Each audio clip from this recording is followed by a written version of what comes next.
isang pirasong buong manok yun guys. Pinaslice ko lang.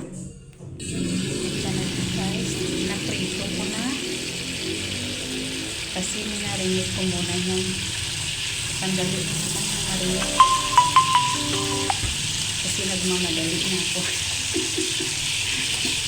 Minarinig ko lang sa asin, konting bitsin, at konting soy sauce. Pagpakunti-kunti lang muna guys. Ang ating nilagay sa ating marinade. Okay, nabaliktad na. Set aside muna natin.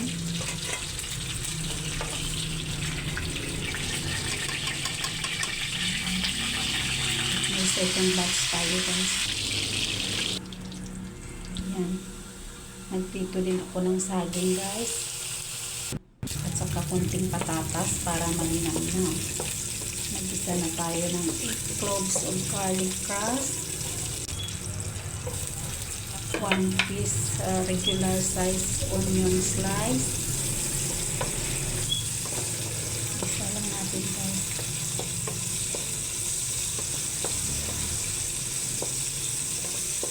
Saka mayroon tayong luya. Ayan guys, luya. Kasi pag manok yung iluluto, masarap pag may luya. Ang bango. Yan guys, yung ating mga aromatics. At ang bango na guys. Pag golden brown lang natin muna o light golden brown guys. Para hindi sunog yung ating spices. Okay, ito light golden brown na.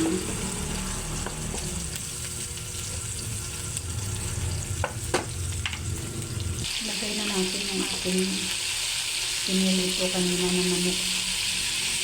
Ang ating chicken, yung ibang slice. Ito yung lalagay, yung ibang maliliit. Yan ang pang-slice ng guys, tindiro. Okay. Nag-add ako ng soy sauce,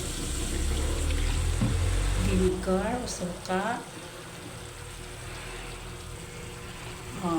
asukal. Kunting mix lang guys. Ayan. Para mag-combine yung mga flavors. At ilaga natin guys. Ilaga natin sa Sprite. Kunting laga na naman yan kasi malambot naman yung 45 days na chicken.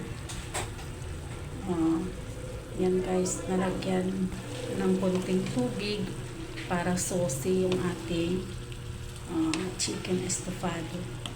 At nalagay ko na din ang saging at saka patatas. I-absorb niya ng saging at patatas guys yung ating sabaw. Para mas masarap yung kanyang sauce. Medyo saucy ng konti. Yan guys, medyo chilies na. Luto na ang ating sliced chicken estofado. Sarap niyan guys. At ang bango na. Thank you for watching guys.